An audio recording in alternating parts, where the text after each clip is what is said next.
Hello, everybody. Welcome back to the Local Pundit. I'm Josh Anthony. This is a very special breakfast club. I guess you could talk about it because we're going to talk to James from Reading FC Away Days, who I'm going to bring in right now because there's been some news that's been breaking over the last couple weeks, and actually about an hour ago, too, that came in. What's going on, James? Thanks for coming in. Hello.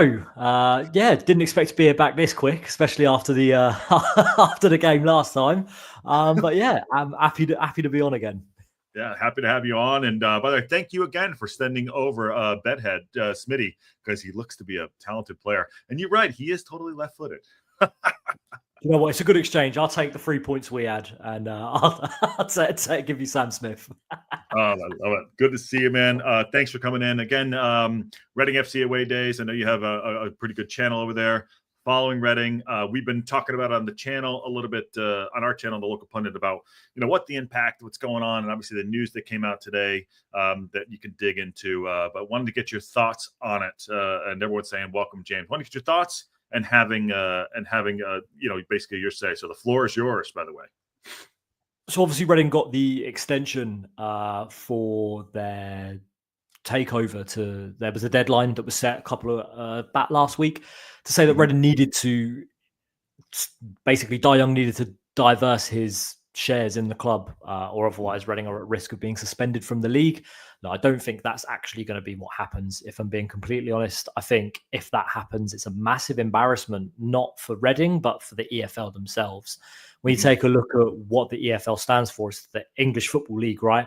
That is supposed to have structure, that's supposed to have backing, that's supposed to have everything behind it is supposed to be secure. And to have a club not be able to fulfill their fixtures and to have to get rid of them is ridiculous. We spoke just off camera a second ago about the statement.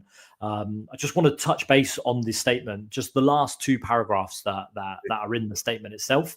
And to me, it's such an injustice to Reading fans and is absolutely ridiculous that this is what is coming out from the EFL themselves. Now, obviously, look, they've given Reading this 2-week extension. For me, 2 weeks, 500 days, the club's been up for sale. 2 weeks, is it going to actually be sold in them 2 weeks? Personally, I don't think so. But look, the last two paragraphs, maybe it's me being petty and maybe it's me venting my anger elsewhere than where it's supposed to be. But I just want to read the two paragraphs out just at the end here. Following recent comments in respect of the circumstances around the approval of Mr. Young's acquisition of the club in 2017, the league would like to reiterate that Mr. Young was not subject to a sports governing body disqualification, including the Premier League, at the time of the acquisition. The reason Mr. Young did not proceed with a purchase at Hull City was related to the involvement of a separate individual. The individual was not involved in the subsequent purchase of Reading, and in absence of any disqualifying condition alongside ample evidence of source and sufficiency of funding, the EFL was obligated to confirm that Mr. Young met the requirements of the regulations. Now, to me, this is just the EFL coming out and saying it's not our fault. You can't blame us at all. Yeah, it's not our problem. We're not the reason to be at fault. The EFL approved Dai Young. They knew the issues with Dai Young coming into it. His clubs were dissolved in 2020, 2021. If that's not ground disqualification, then I'm not sure what is. So what's the governing body that's governing the EFL for them to, so is this a CYA portion? Like, don't blame us, blame him, even though they already knew that they had issues going on right there too. So who's covering for who is my question there. The EFL are the ones that ultimately approved Dai Young. They're the ones that approved the sale, despite him and part of the consortium failing to take over Hull City. They failed the fit and proper test. They're coming out and saying, it wasn't Dai Young, it was someone else's fault that they failed the fit and proper test. So actually, we're not to blame, don't blame us. The fact that they've put that at the end, when a club with 153 years of history has, 14 days, 15 days to find a new owner, or else they're going to be expelled, is an absolutely ridiculous statement. It's to me, it is just them trying to save face and them trying to be like, look, it's not our fault. And it's pathetic more than anything, if you ask me. And that's, listen, this is your club. And honestly, for us, we have been watching from afar. Obviously, you're a friend of the show. We like having you on, and we respect, what you guys are doing. It seems to me like there's a big cock up here somewhere, and no one wants to take responsibility for it. And you know who's going to suffer? Reading Football Club. and the fans. Yeah, one thing that they point out as well in the statement is, look, we can suspend any club we want at any point if they fail the disqualification test. But to me, what that shows is that earlier in the statement, they say that they want to resolve things as quick as possible. They want it to be done for the staff, for the fans, for the players. But then later in the statement, they say, actually, we can disqualify you at any point if we want. It's not going to come to that. I know for a fact it's not there. It's an empty threat, is what I feel like it is, really. It's there just in words to say, look, this is what could happen. But like I said, it would be an embarrassment to the league if they're unable to fulfill their fixtures because the league have suspended them because of something that's not the club's fault, but the owner's fault. We've got to remember that's the key part here. He's not going to suffer if Reading Football Club are suspended. It's the fans, it's the players that have worked this hard to defy all odds, really, and be 7th in the table, 1 point off the playoffs. Reading have defied the odds this season because they shouldn't be anywhere near where they are. They were the favourites to go down at one point in the season, and early pre-season, they were the favourites to go down, which is a ridiculous statement to come out and say. But yeah, like I said, they're punishing the wrong people. Yeah, and it sounds like I totally agree with you. Punching the wrong people. It's like, okay, they're trying to. It's not us. It's it. You know, everyone's pointing fingers. Question for John is a Birmingham City supporter. He says, question for James: has the owner shown any indication that he will sell up and put it politely just piss off? So the club's been up for sale for 500 days. So it's not like it's something where he's not put up for sale. But whether he's actually committed to sell is a completely different story. Like I said, 500 days is a long time for a football club to be sold. In that time, we've seen the likes of Leyton Orient find new owners. Shrewsbury have found a new owner, and then obviously it's just not gone through recently. We've seen clubs like Carlisle get new owners. Teams are able to be bought, but it just seems like Reading aren't. The amount of times we've had exclusivity with different parties to be the new owners of Reading Football Club, I can count it on both hands, I'm sure. The amount of times that we've come out and said, it's Geneva Sports that are going to be doing it. It's Rob Cohig this time. It's Blue Horizon Group. It's this, it's that. It's whatever. It's just a consistent cycle of someone's going to buy it. We get a bit excited. It's not going to happen. I'll get a bit excited. We're nearly there. No, it's not going to happen. And that's a continuous cycle at the moment. Robert Piatek is the man that is in talks to buy Reading Football Club. Obviously, it's not something that the club are going to acknowledge because it's something that they can't do, but it's something that's being reported everywhere. And he's the man that's set to buy the club at the moment. And really, he's the man that Reading have to get to buy the club. Like he has to buy it at this point. So what is the club up for? How much? What's the price? So it's £30 million is what he wants. Is for how much is what the club for? Yeah, for the club, for the training ground, and for the stadium. It's a good deal, if you ask me.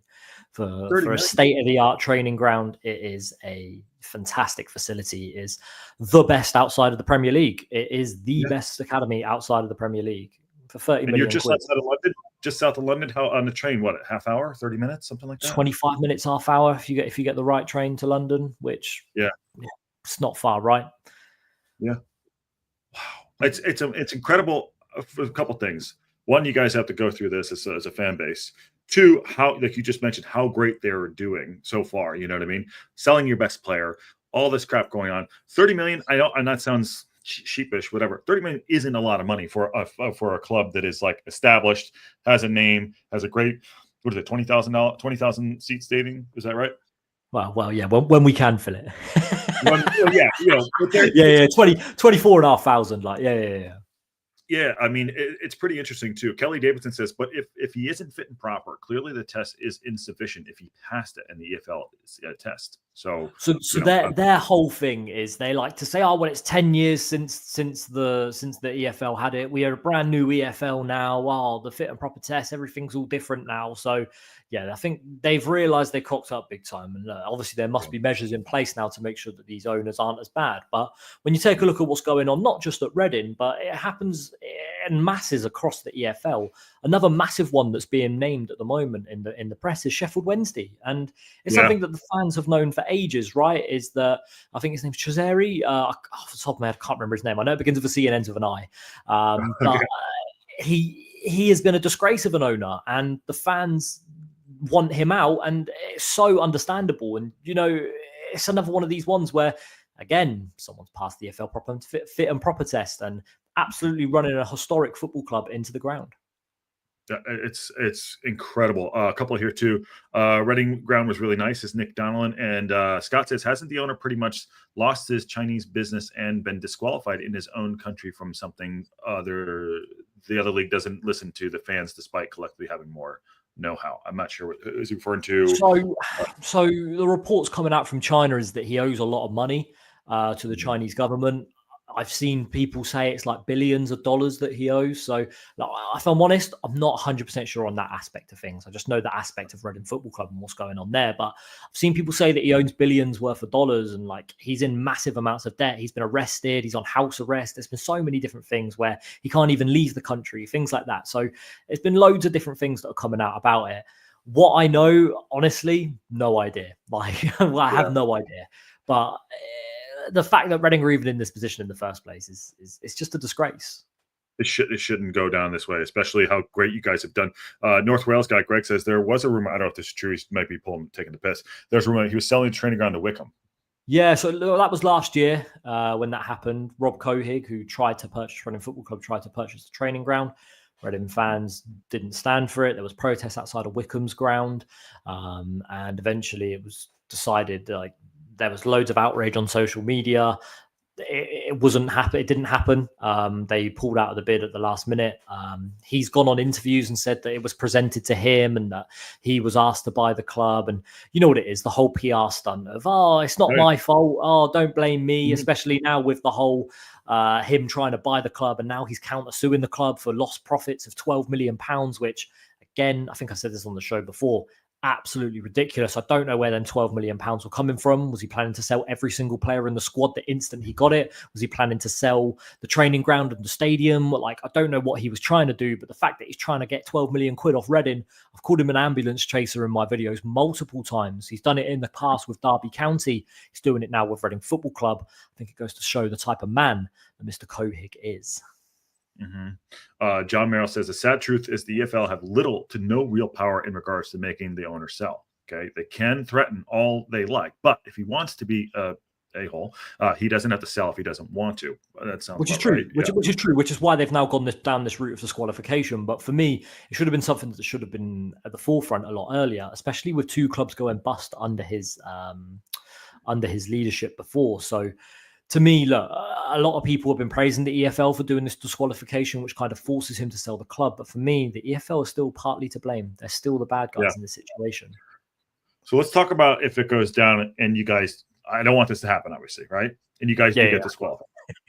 Tell us what the ramifications are, obviously, if you get disqualified. We've looked at the numbers. So I hate to say this, it would maybe help us out. I don't want this to happen, obviously. Wrexham, that is. But how does that work in the middle of a season? Hasn't been done before. I know there have been points taken off. They even did it last year against, I think it was Nottingham Forest and also Everton during the season. But if you guys get disqualified, Happened to us last year as well. Yeah. Okay. Yeah. So give us that if you guys do get disqualified.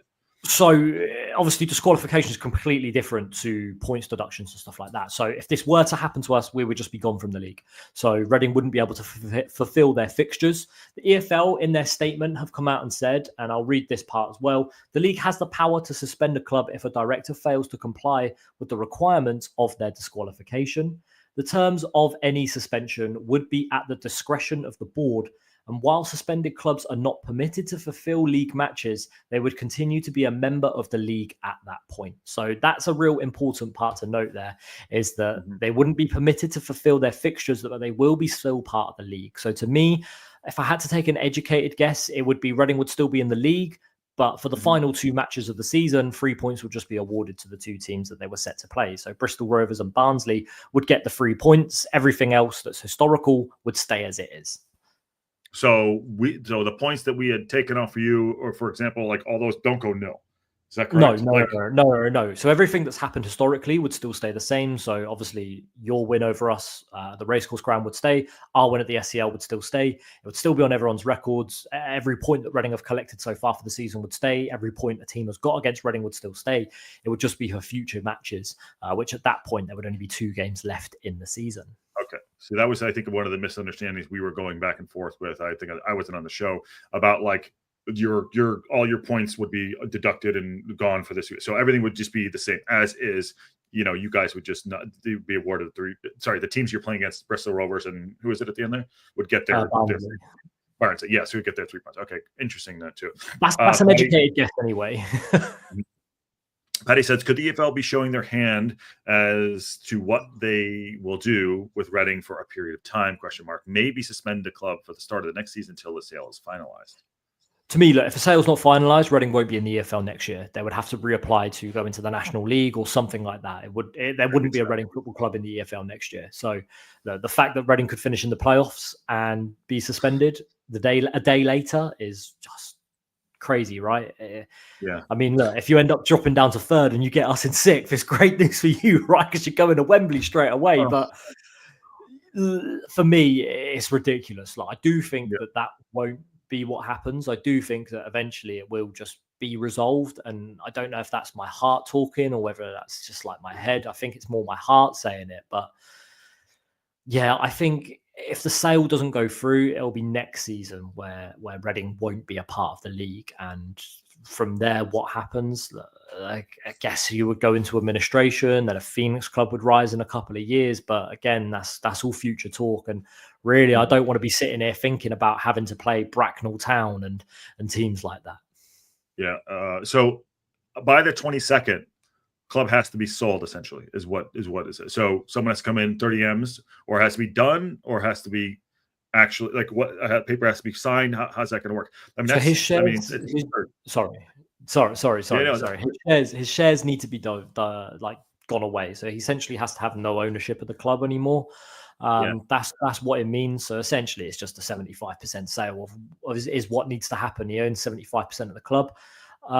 So that needs to happen. It needs to be gone. I think Reading have got an extension until, I know it's the 22nd of April is what they've released today, but then they said about it would be the 4th of May or the 5th of May is when they would then be suspended.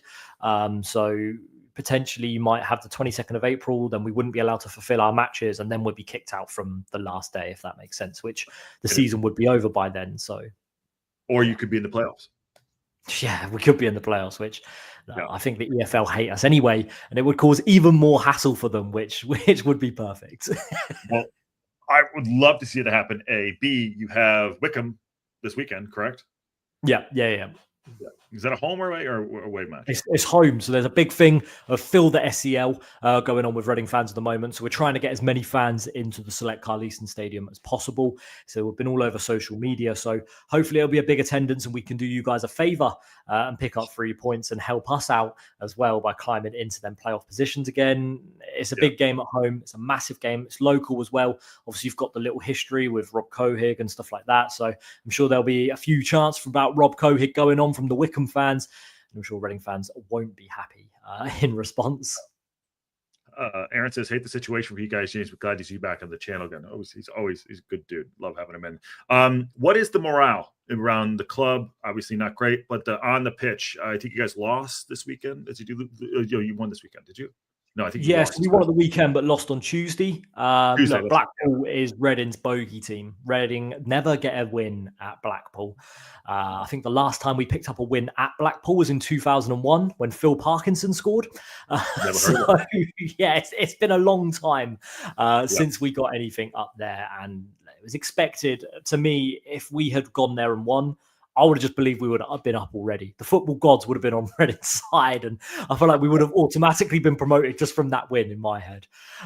So look, did we expect anything? No. Obviously, 11 games unbeaten before that. So Reading have been on a remarkable run prior to that. Obviously, we beat Peterborough by 3-1 in the game before. On the pitch, Reading have been playing some good stuff. Obviously, Noel Hunt has come in as manager and look, arguably done a better job than Ruben Sellis had before him. I don't know what the morale's like in the team. If I'm completely honest, they like to talk about how they don't listen to anything outside of what's going on the pitch. They can only control what's in their hands, right? So I've heard Noel Hunt came out of a quote, which I thought was absolutely fantastic, where he said to the players, if any of you guys got 25 to 30 million, if you haven't, don't worry about it. They don't need to worry about it. Like, honestly, just focus on what's on the pitch. Yeah, I mean, 20. Listen, I hate to say that it's like 25 to 30 million for a club of that size, and the it is a sleeping giant that is a giant. We talked about that with Wrexham when Humphrey Carr was like, when he presented it to Rob to purchase the club. It's a sleeping giant. You guys are a giant, and you guys could do so much more. And I'm actually, I've driven by the stadium. I've seen it. It's pretty cool. Someone needs to come in. I mean, I can make a phone call. Maybe I'll ask my wife, and we have the 30 M's laying around. We'll do it. I don't know. We'll see. I mean, it'd be great. Stick me as DOF. Like, I wouldn't mind. I got you. You're totally in. I got it. North Wales guys, if chucked out, would the players automatically be released, or would the club still have the right to sell them? Again, they're not questions that I know off the top of my head, but based off an educated guess, the players would have some sort of clause in their contracts where they wouldn't need to be at the club anymore. That would be a guess. Obviously, they would essentially, Reading would be asset stripped from there. If they don't have a division to play in, the players can't play, right? They can't fulfill their obligations to the club. So I'm guessing at that point, it'll just be sell them off for whatever you can. Yeah, do a fire sale for sure. Hopefully it doesn't happen. Please smash a like on the video and go over, if you want to follow Reading FC Away Days with James, go definitely do that. Support his channel as well. Does great work. Friend of the channel as well over here. So good stuff. Kelly Davidson asks, are the player staff being played regularly, or is that being? Yeah, so that was an issue previously. We haven't had anything come out where it has been an issue. So it seems like everyone's being paid on time. So touch wood that it still is. Touch wood. And Patty says, if we ended up in third and got Reading, so free pass to Wembley. Oh, the fume. I mean, look, if we got to play you, I wouldn't be too confident with that. Was saying it's a free pass to Wembley. Based off the fixture last time. You guys creamed us. We were terrible. Holy honestly, God. It was probably Reading's best performance under Noel Hunt, if I'm being honest. It was outstanding. Outstanding. I was more than proud on that day. And rightly so. We literally showed up and we just got talked. I mean, absolutely. You carved us up. Michael Stickland at the back. I think we were talking off air, right, about Reading centre back at the back, 21 years old. It's his second game ever as a professional player. And Sam Smith and Jay Rodriguez were just in his pocket as he came out of the stadium. And who's the center half? The young kid that's going to Norwich. Tyler Binden, go off to Nottingham Forest. Yeah. Outstanding. Outstanding. What's going on, Ted? John says, if the club thrown out players' contracts, it would be void, so they would become free agents. Yeah. There we go. Yeah. And Steve Barton's checking his wallet for the 30 M's. This is good. Yeah. I appreciate it. No, I know you're limited to time. I know you got the family, what's going on, so I want to be cautious of that too. Any thoughts on the end of the season? I know obviously you're very focused on Reading. Birmingham City champions elect. We're in second. Wickham, Charlton. You guys, who else is in there in the run-up? But any thoughts on how this is going to go down? Other than hopefully you guys staying in the league and getting this sorted out. What do you see happening with Stockport, Bolton, Reading, Huddersfield, Wrexham, Wickham? What do you see going on there? For automatic promotion and fighting for that. It's so interesting. The end of the season and in League One here is to me, it's one of the more interesting stories in the entire football pyramid at the moment. You've got Blackpool, who were in obscurity for the majority of the season in mid-table. They're now just 2 points behind Reading, 3 points behind Bolton. When you take a look at the actual league table itself, so many teams are just clustered in there. Off the top of my head, I know Leyton Orient are sat in 10th, perfect, as it comes up. Leyton Orient in 10th, look, to me, they've got the easier running out of teams, but 4 points behind Bolton, it's nothing, right? Then you've got obviously Blackpool, Huddersfield. To me, Huddersfield, I don't know if I'm going to come back and regret saying this, but they're gone. Huddersfield are done. I don't think they will be near the playoffs in the end. I would even say that Blackpool and Leyton Orient will be above them come the final day of the season. I think Huddersfield are finished. I think the issues they've got after sacking Neil Duff, and now they've just interim manager. They got smashed by Charlton at the weekend, lost to Lincoln. I don't see them doing anything. Look, Reading obviously sat 62 points, 1 point off the playoffs at the moment. When you take a look at Reading's running, it's not a bad running, really. You've got Wickham. We've then got Northampton, who are obviously lingering down the bottom. We've then got Shrewsbury as well. We've got teams like Lincoln in there. We've got teams like Bristol Rovers, Mansfield. So really, it's a good fixture list for Reading coming up. But obviously, the issues off the pitch, you don't know how that's going to affect them on. To me, though, the one to watch out for is Charlton. I think Charlton are a massive threat to Wycombe and Wrexham. I think they've got the momentum behind them. They're playing really good football, and yeah, I think Charlton are the ones to watch out for. Have you got to play Charlton left in the end of the season, or we do not? Our fixture list is not quite there. No, our fixture. Here's who we have left. I'll give you that up there too. And please do us a favor for the end of the season. So here's we have a mini Wrexham, Burton Albion on Saturday at stupid o'clock. Then we have Wigan, Bristol. Yes, we do have Charlton, by the way. Sorry, I apologize. Wigan, Bristol, Blackpool. This game, the Charlton game, has been moved to 5:30 to play on Sky, and Lincoln City is last. So this is our run-in right here. Wigan, Bristol, Blackpool, Charlton, and Lincoln. So to me, that Charlton game will decide who finishes in second. I think Wycombe have had a bit of a fall-off since they've got their new man in, their manager. I think that the Charlton game will be the game that decides who finishes second. Charlton and Blackpool as well. Is it away or at home you're playing Blackpool? We're at Blackpool is away. That is a very difficult fixture, believe me.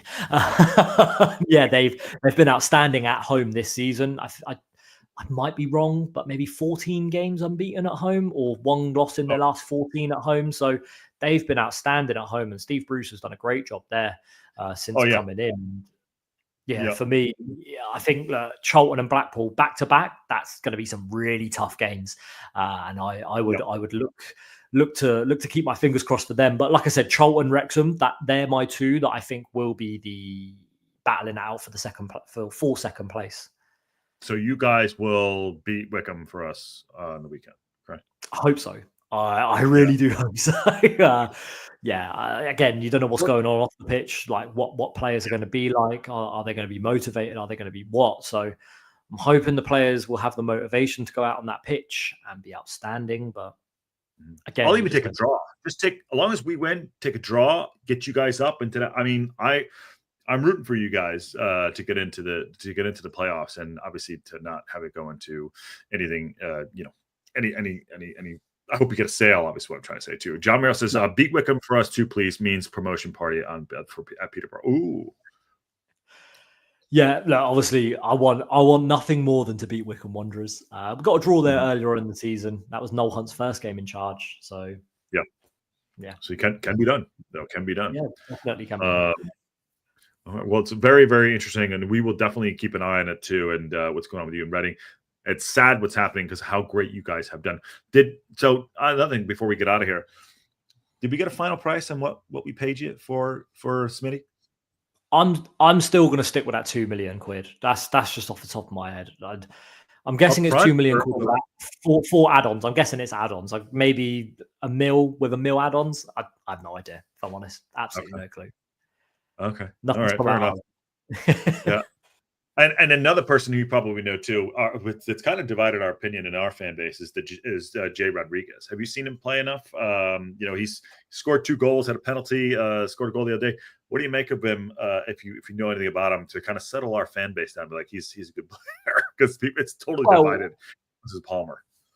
From his one performance I've seen him against Reading, dreadful.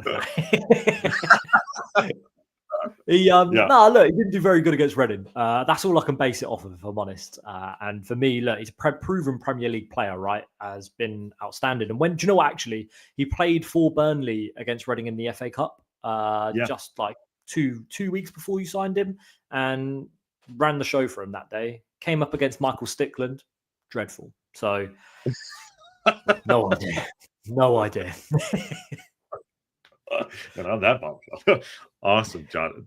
Listen, I appreciate you coming in, just giving a little insight of what's going on with Reading. Just please let us know what we can do on our end to help support what you guys are doing. Please just tell us. We're happy to help out and just be a part of your success. As long as you don't beat us in the playoffs. We're in the playoffs. Do you know what? Honestly, I think that would be the best 2-legged game if you could have one. Obviously, I think Charlton are outstanding, and that would be the one team I wouldn't want to play in the playoffs. So actually, if I'm honest, Charlton and Stockport are the 2 teams I wouldn't want to play in the playoffs. Stockport's scary. Yeah, Stockport. Do you know what? Stockport are the best team I've seen this season. They demolished Reading away, demolished Reading at home, and yeah, they are the one team I would not want to come across if we had to play them in a two-legged tie. But I think Reading Wrexham is such a even game. I think it would be a fantastic playoff match.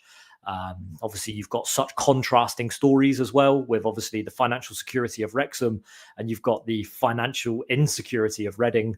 It would just make for such a fantastic game. Also, two massively different styles of play. Wrexham obviously lumping it up top to the strikers, Reading playing it along the floor.